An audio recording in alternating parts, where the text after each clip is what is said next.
sueldos y salarios. Es verdaderamente aberrante porque el presupuesto que tiene asignado, presupuesto de egresos, y esta Secretaría de Educación y Bienestar Social tiene el 56% del presupuesto. 56%. O sea, es más del 50% del presupuesto dedicado a esto. Ahora, por aquí tengo el dato. La segunda secretaría que más presupuesto tiene después de educación es la de seguridad pública, que tiene casi 6,000 millones, son 5,900 millones de pesos. Y de ahí le sigue la Procuraduría General de Justicia, que tiene 1,300 millones de pesos. Y así me voy. La de salud tiene 1,800 millones. Entonces, ¿te imaginas? La Secretaría de Seguridad Pública, que tiene que ver con la seguridad de todos los ciudadanos, se gasta 3 veces menos que ellos. Y no es cualquier cosa la seguridad de un estado. Y ahí hay un problema ahí, y a mí me parece que es interesante. Mire, los profesores que elaboramos en México como parte de la Organización de Cooperación, la OCDE, ¿no? Ganamos la mitad en sueldo que nuestros socios comerciales. Todos los que pertenecen a la Organización de Cooperación y Desarrollo Económico ganan el doble que los maestros mexicanos. Pero aquí el dato nos dice que el 80 y tantos % del presupuesto se va en pago de sueldos. Entonces, la interrogante ¿es un presupuesto pequeño? ¿O es un presupuesto muy grande? Porque ganamos la mitad de lo que ganan nuestros socios comerciales. Por ejemplo, Luxemburgo es de los europeos el país que menos gasta en sueldos. El que menos gasta en sueldos. Y el que más invierte en infraestructura. Es un país muy pequeño, ¿no? Pero los maestros de ahí ganan el doble que nosotros. ¿Sí? Luego, el promedio de la OCDE es que el 91.7% de los presupuestos se vayan en sueldos. Es el promedio en todos los países. El 90% del presupuesto se va en sueldos en todos los países, parejito. Pero esos maestros ganan el doble en cuanto a la remuneración.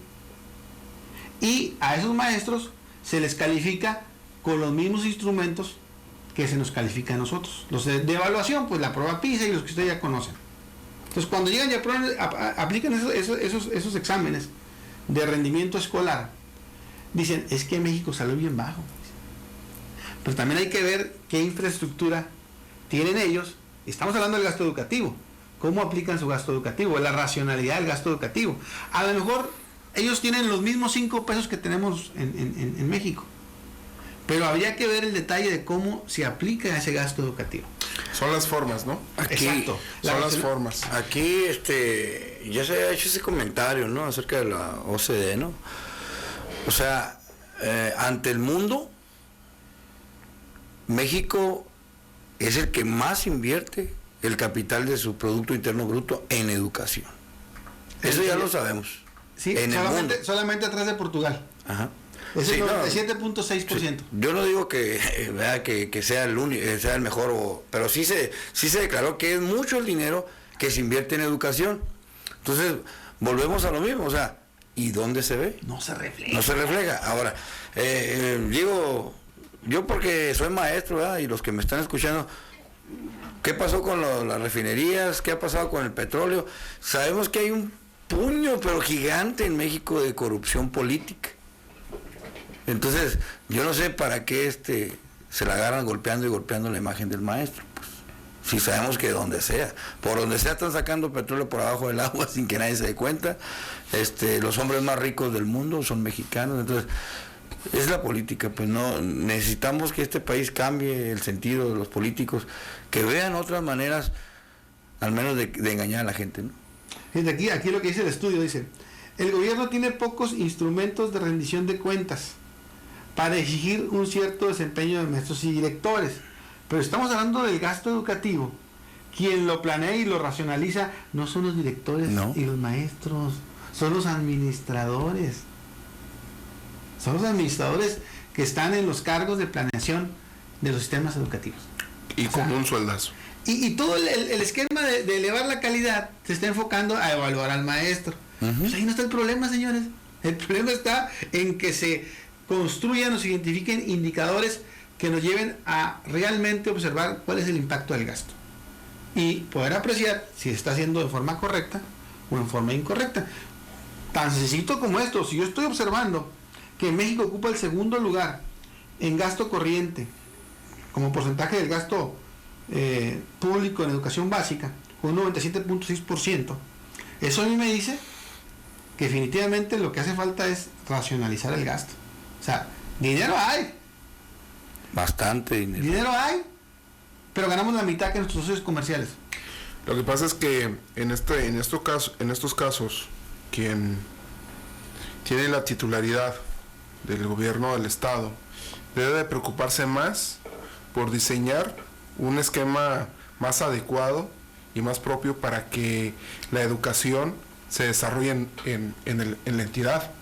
Digo, tienes un presupuesto enorme por lo que es el gobierno del estado, entonces debes de ser una política pública más eficiente y efectivamente tienes que racionalizar, tienes que cortar lo que no te sirve y hacer cosas que realmente te funcionen, porque hablábamos de cuál es el problema de los profesores, que necesitan un ayudante para que le pongan más atención a todos los alumnos.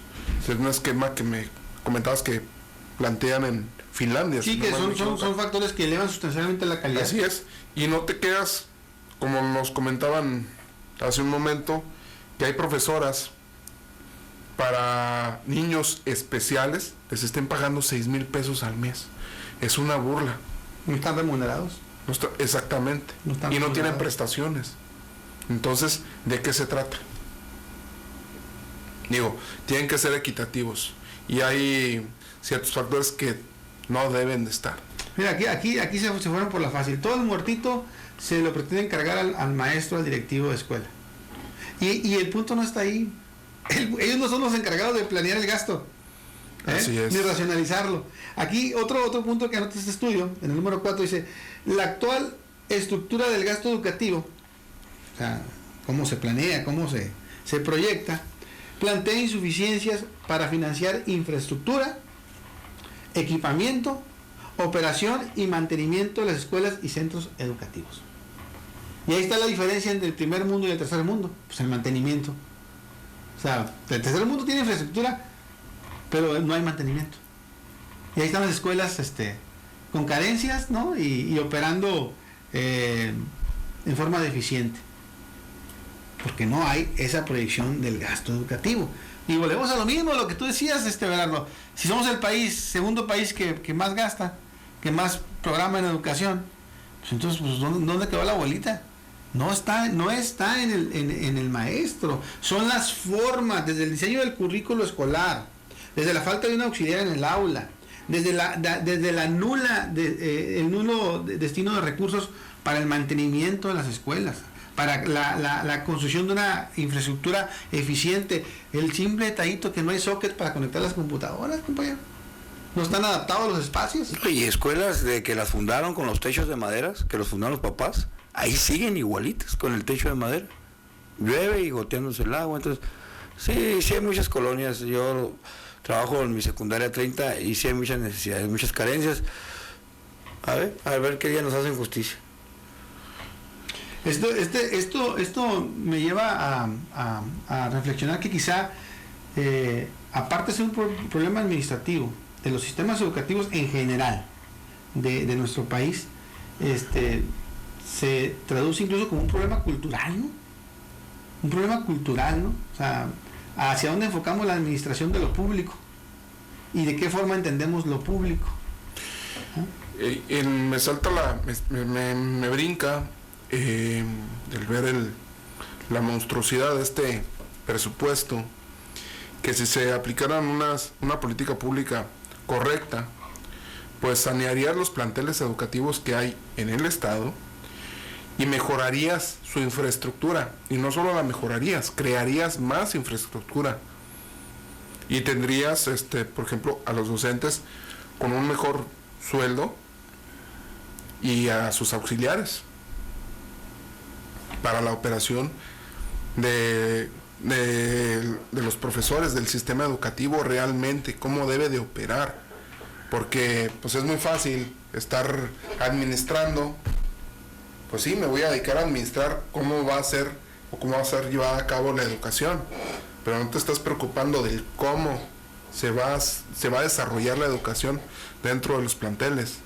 Porque como decíamos en programas anteriores, es muy fácil que expertos en pedagogía te digan, esta es la forma como debe conducirse el alumno, pero no aterriza en la realidad lo que está viviendo la sociedad. Hay muchos niños que están viviendo desintegración familiar y eso no está tomado en cuenta. Ellos nada más te plantean un esquema y ahí se van. Entonces ahí se está yendo el presupuesto. Sí, por ejemplo, mira, hablando de esta infraestructura, ¿no? De las escuelas primarias y secundarias, el 9 y el 5% respectivamente no cuentan con electricidad y menos de un tercio de las escuelas tienen acceso a internet, y eso es una falta de equidad. Luego, más del 75% de las escuelas primarias en México carecen de salón de cómputo y bibliotecas. Yo creo que aquí cabría reflexionar, ahora sí, lo privado en lo público. Aquí sí cabría incluso impulsar cierta privatización del sector educativo en cuanto al tema de la infraestructura. ¿Cuántas empresas de nuestro país, grandes empresas, buscan fórmulas, artimañas fiscales, financieras para evadir el fisco? ¿O cuáles son los mecanismos que el gobierno federal ofrece a esas grandes empresas para que haya una condonación de impuestos, ¿no? Fíjate, me salta esta situación que lo debería de aprovechar los gobiernos en el sentido de, por ejemplo, los sistemas educativos, ellos deducen impuestos a través de... la palabra, deducir impuestos. Deducir impuestos. Así es. ¿Por qué no hay empresas de marcas deportivas, hay empresas de ropa, de la industria textil? ¿Por qué no los aprovechas que deduzcan sus impuestos dándoles uniformes a los niños? Equipamiento de la escuela. Exactamente. Y no solo a ellos.